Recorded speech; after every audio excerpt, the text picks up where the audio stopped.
Hey guys, I want to let you know I still have some bundles left over. If you want your bundle today, hit me up on any of the social links down below for more information. Hey guys, this is Ves, and today I am back with another commission. So this commission is by Blue Mage, and again we're doing Celia, and she is fighting against the Jewel Sorceress. So this time we have her fighting, and she's less beat up, and she actually has a lot of stuff going on. So Blue Mage gave me a lot of references to work with again, and they wanted a certain type of depth of field to it and everything. So basically everything on my left hand side is my references. I'm working with that image that you see, but it's just to figure out the way it's supposed to look. So I did a lot of warping and stuff like that, so that when I go ahead and I do draw, I can draw to that warp and it won't look weird. I had a lot of fun drawing these characters, and especially in this like fighting way, because Celia is supposed to have like a barrier around her, and the Jewel Sorceress is supposed to be throwing like jewels at her and stuff like that. So it was kind of fun, piecing it together and making it look good. Being that it was like depth of field, I think it looks like Celia's a little bit older, but I'm not too sure. So if you guys, see any weirdness to that, let me know in the bottom, in the comments below. Yeah, so it was pretty much a cool way that it was put together, and I do love the background. Guys, wait till you get to the background. The background is super sweet, and I guess because I love the way the background is, I'm biased, but it's a sweet background. So yeah.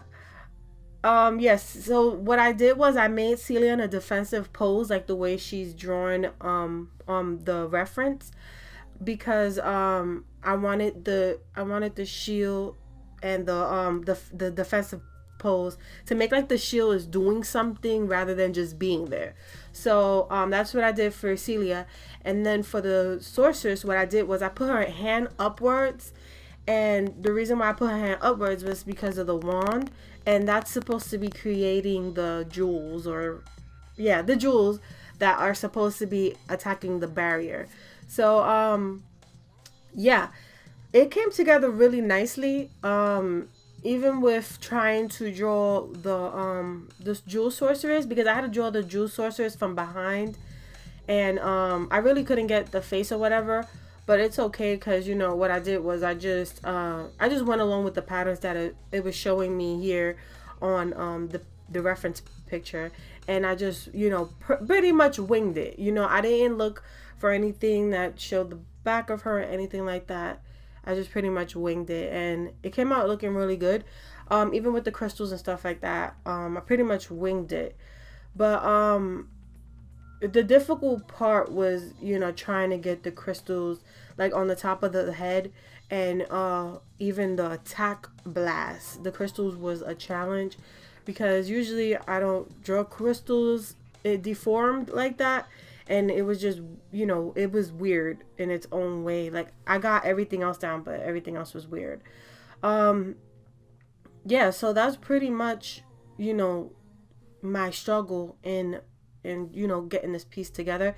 Even having the warp down and then trying to draw over the warp was pretty much a challenge for me, but I overcame it, because I just went with it. I went with the flow. I try to trust my sketch as much as I can, and then tweak it if it needs to be tweaked.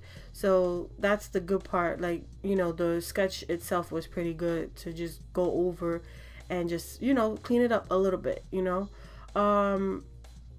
So yeah, Celia is fighting, guys. She's doing her thing. Like she's not beat up. She's not looking at nobody. She's fighting now. She's getting in there. She's a boss. She's a boss lady. So, it's a different thing. It's new. I love the way that, she looks more powerful here. I don't know. To me, she feels more powerful. She's doing the thing, and it takes a lot for a character to to come out of rise from the ashes. So yeah, it was just it's just cool to see her in a different pose. It's just different, working at it, fighting, doing her thing. She's in a dangerous battle, so I expect her to, win some, lose some. You know what I mean? So it's pretty much cool seeing her in a different light, I guess, and seeing her actually fight back, take what's hers. You know what I'm saying? Um, so yeah, it was a really this was fun. It was really fun to draw these characters. I really love the jewel part because I love jewels. Everybody knows I love jewels, I guess. Or if you guys don't know, I love jewels. I like things that glimmer and shine and stuff like that. So actually putting it together and figuring things out, especially with the coloring wise, it was pretty much good. I liked it a lot. This video will be lengthy because if I'm not mistaken, it has to be like a good 18 minutes long, the speed art itself, because it took me hours to create again. But the only thing was I was juggling two characters, so I got a lot more details in there. I played with it a lot more, and even the pose, it was kind of tricky to figure out. It took me an hour to figure it out, but I was able to get it done right, and execute it with grace, if you want to say that. Um, so yeah, I didn't work on the two-tone color thing that I was working on in the last video, like the fan art. But I did just stick with my blacks and stuff like that, and then just drew, because that's what I'm used to. But I do want to try that same technique again. Um, if you guys haven't know, or just I didn't say anything about it yet. I do have the Celestial Pose fan art up on my Deviantart. I'm gonna post a link down below, and that's a contest. So the contest is you could win. You can win a year membership of Deviantart, or 4,000 points, or you could just win the $50. So that's basically what I have for it.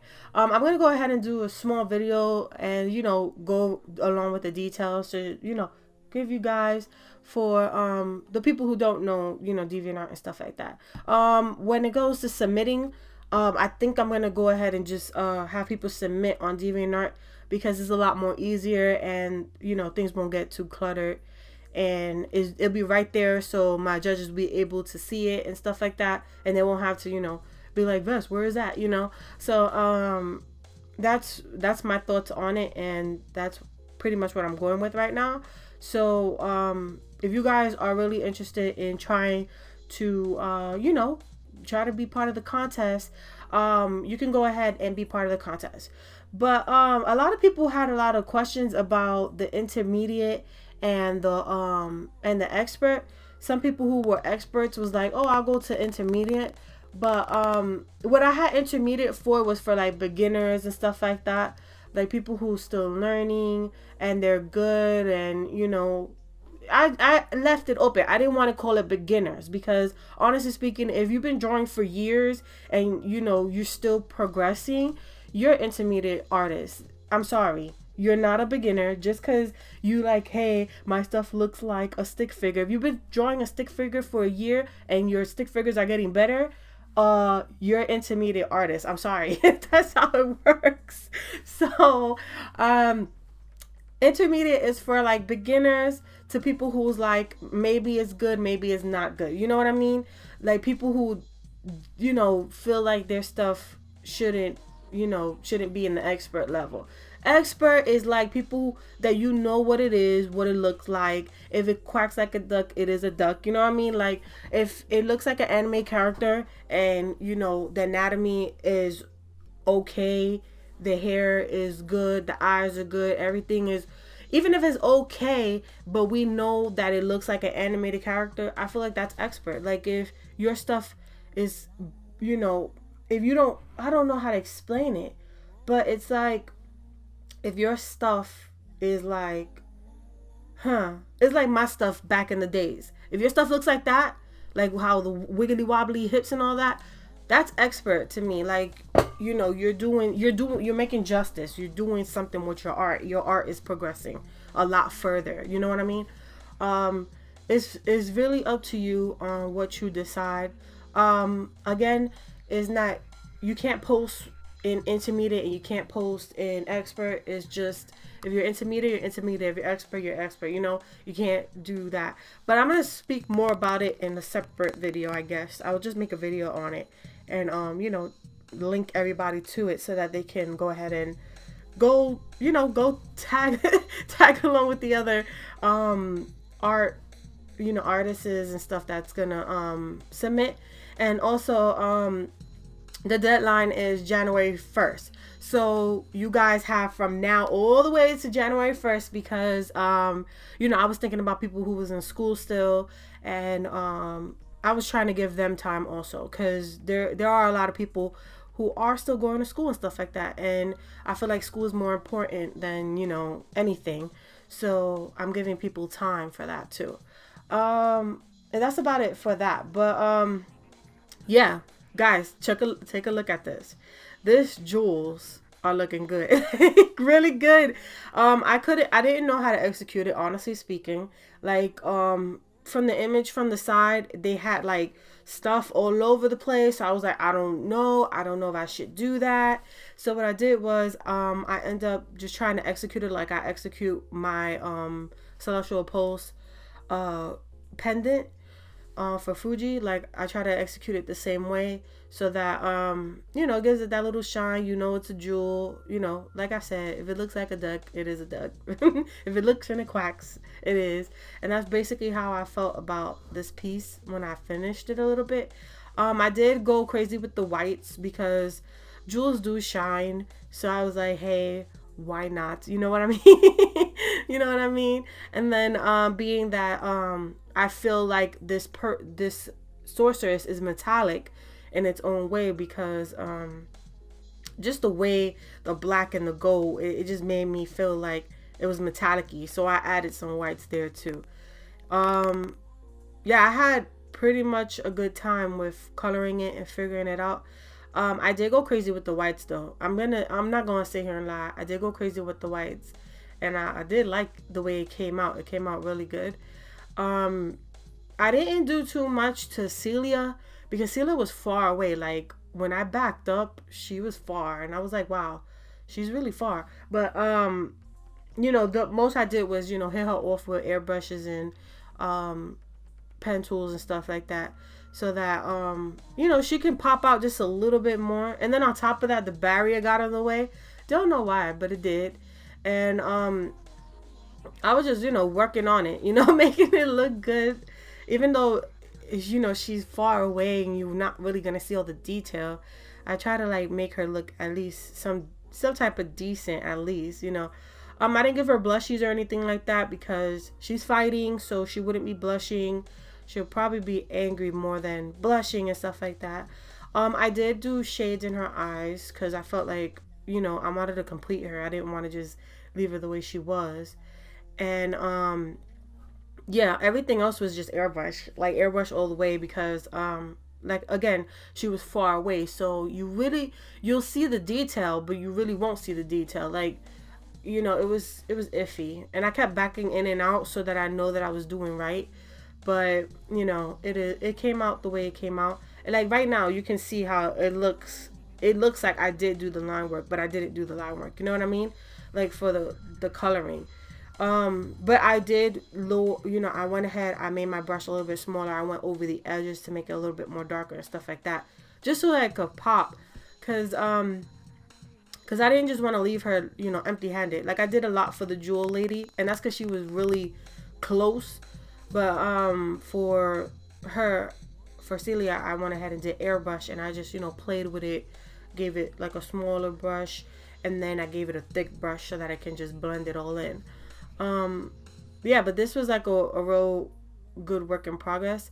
I know I made her jacket lighter, but I did go over it with some dark towards the shade part. And the only reason why I did that was because my colors were merging together. Like if I would have made her shirt that dark color, it would have went ahead and thought that the gray was part of that shirt color. I don't know why my manga studio is doing that, but well, Clip Studio. I don't know why Clip Studio is doing that, but it is, and it tends to get annoying. So I try to, like, you know, bypass it in any type of way that I can.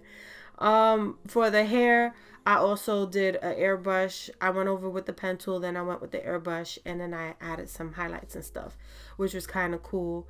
And it blended real good, and you can see it from far away, which was the main thing that I wanted. I wanted you to be able to see her highlights from far away. With her blades, I also did the same thing. I just, you know, went over with the airbrush, added whites, and you know, added grays. If you guys want to make metal, I have a tutorial out there for that. So, you know, go to my helping artists, or how to digitally, yeah, how to digitally, and you could find out how to make you know, how to make your metals and stuff like that. So I basically went with that rule that I was doing there. Now for the background, oh my goodness, this background. I was waiting for the background. Oh my goodness, this background is so good, y'all. Like I did the whole like pattern on the floor. I couldn't do the houses in the background because if you were looking at her at this angle, you wouldn't see the houses. Now check out this backsplash of beautifulness. You see this galaxy looking thing? Awesome. I loved it. It was beautiful. Like, oh my goodness. I fell in love with it. And then I was like, okay, now I need to make another image that has that type of galaxy type of pink and purple feel. I love it. So you will see this again in a different video. So yeah, Celia's barrier. I couldn't really get the pattern down really good, but being that it's stretching and all that, I tried my best, you know. I tried my best, and I added a whole bunch of lights and stuff the same way it would look, and then I just lowered the opacity and added more color up on top just to give it that look, you know, because you want to give it that barrier look. And I also needed the pinks because I wanted the barrier to reflect off the lighting of the you know, of the background basically. Now with the crystals, I went with different random sizes. I didn't stick to the original that was given to me on the side, but I gave it random sizes just because I felt like, you know, if somebody was creating these crystals as fast as they can, it will come out, you know, sporadically. So that's what I did for that. And then I just gave it that different color. Like if you guys are looking at it now, it's like a different lining color. I gave it that, and then you know, I gave it some darkness, and I hit it off with his lights, and it came out looking beautiful. And it was pretty much done to me. Like I felt like I was complete with it. I was happy with it. And I did add more hues to the barrier, and then I added more pinks to the floor. So this is the complete thing. It's so beautiful. I love the way it came out. And yes, guys, you will see this towards another video. This background, you will see it again. I promise you that. That's it for today's video, guys. If you like this video, hit that like, and if you haven't subscribed, what are you waiting for, guys? I do this every week. You know what I do. I sit here, I make commissions, and then I do Sunday videos. You know this already. So let's do this. Let's hit that subscribe. And yes, guys, thank you very much for watching my video. Love you guys very much, and have an amazing rest of the day. Bye bye.